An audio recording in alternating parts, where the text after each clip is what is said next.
They're pretty shy, so I'll leave it on the bottom near where they're circling and see if they're interested.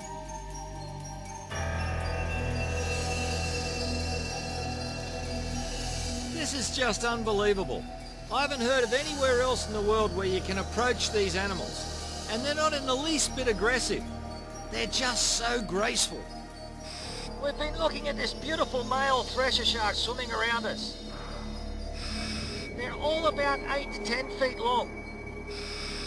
I've never ever seen an animal that looks so awesome underwater with those big eyes and those big long tails.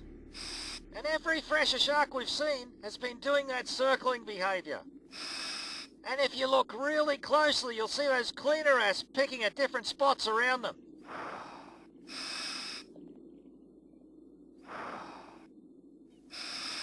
That tail is almost half the length of the entire shark. There are a lot of theories about what it's for. Some say it's actually used for stunning prey, but I think it's more likely it's used to herd them. Whatever the reason, that long tail creates a lot of downward thrust. So to balance that, the thresher has long pectoral fins to give some lift.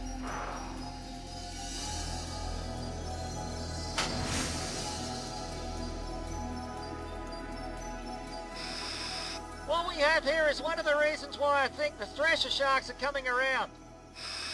These guys are called yellow-backed cleaner wrasse. And there are also blue-backed cleaner wrasse, and they eat parasites off the fish as they come past. This area here is a bit of a cleaner station, and I think what's happening is that the thresher sharks are coming in and circling around in this cleaner station.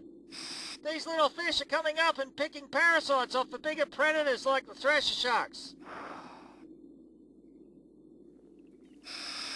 That's probably one of the reasons why they're here.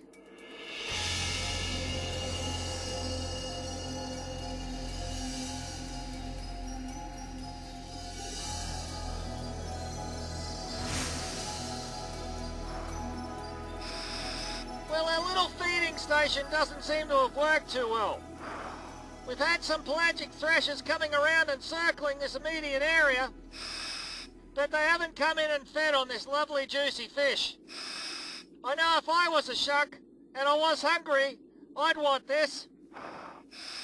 Well, I'll keep watching this over the next couple of days and hopefully the sharks will get a bit more interested. But the lowdown is they're probably just here to clean at this stage. If they are here to be cleaned, then there shouldn't be any threshers during the hours of darkness when the cleaner wrasse are asleep. Unfortunately for my cameraman Mike and I, testing that theory means an early start. I hate mornings, you know that. Another early morning. Why do we always have early mornings? Why do sharks always come out in early mornings?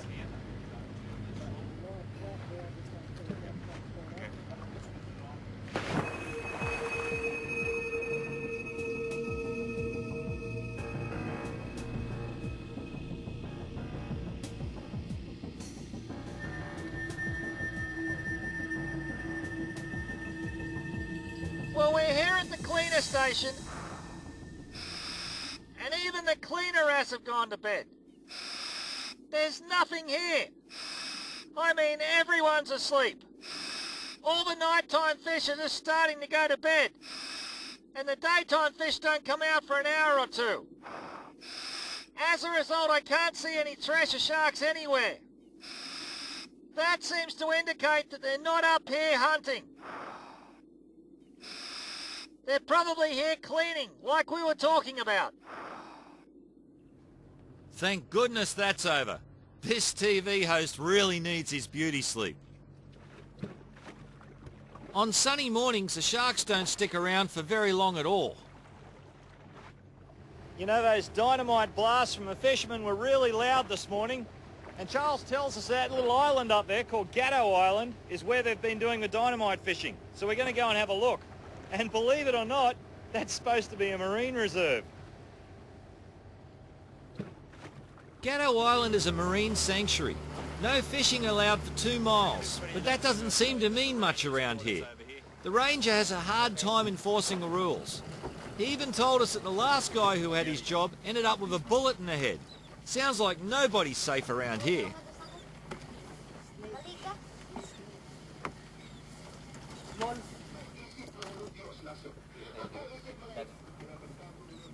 Ano yan? Kamusta sa'yo? Kamusta daw siya? Hey. Nice to meet you.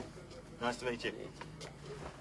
So you've been seeing any sea snakes around here, things like that? Malapon daw sa all around snake. The poachers may have dealt to the fish life, but there's no shortage of snakes. Okay, well, we got a beautiful banded sea snake just down here. I'm going to try and see if we can catch him, so come on down.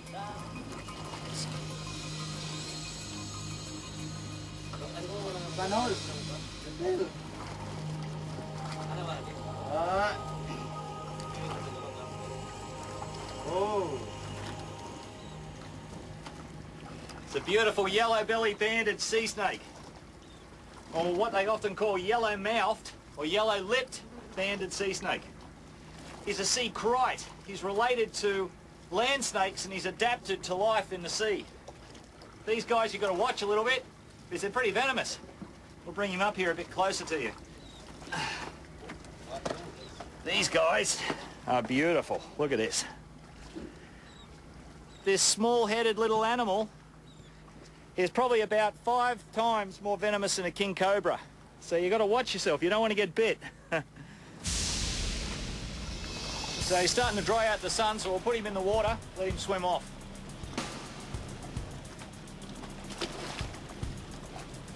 Might see you a bit later diving. Before we go back to the Threshers, we're chasing much more dangerous prey. We've just seen some more dynamite fishermen about a mile further up this way, so we're going to try and see if we can catch up with them. Each time we try to catch up with these guys, they usually run away, so hopefully we'll see them this time. There goes another one now. I just hope he's not on a short fuse. We've been playing cat and mouse with these dynamite fishermen for a while, and every time we get close to them, they run away. They know they're doing the wrong thing. And this piece of reef below me right now, about a mile from where the Thresher Sharks is completely devastated. One stick of dynamite over there where the cleaning station is, it's the end of the cleaning station, the end of the sharks. That's a crying shame. One of the things that's protected the pelagic threshers so far is their preference for the unlit depths. We've only been down to 100 feet. These sharks can go 500 feet and deeper. Well, this is a big one. To go down a bit deeper to see what the threshers are doing down there, we have to change around the whole rebreather rig. If we breathe the same air that we've been breathing during our other dives, it would kill us. To go past 100 feet, we actually have to reduce our oxygen intake.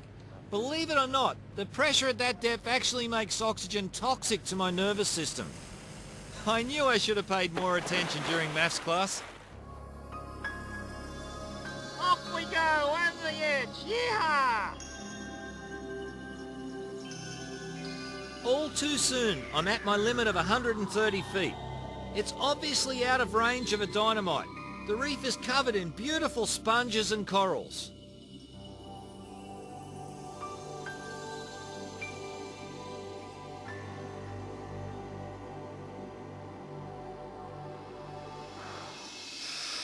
Just down there, there's a secondary drop-off to 250 to 300 feet. I can't go down that far. I haven't seen any Thresher sharks down here yet, but certainly things are quite different to what I expected.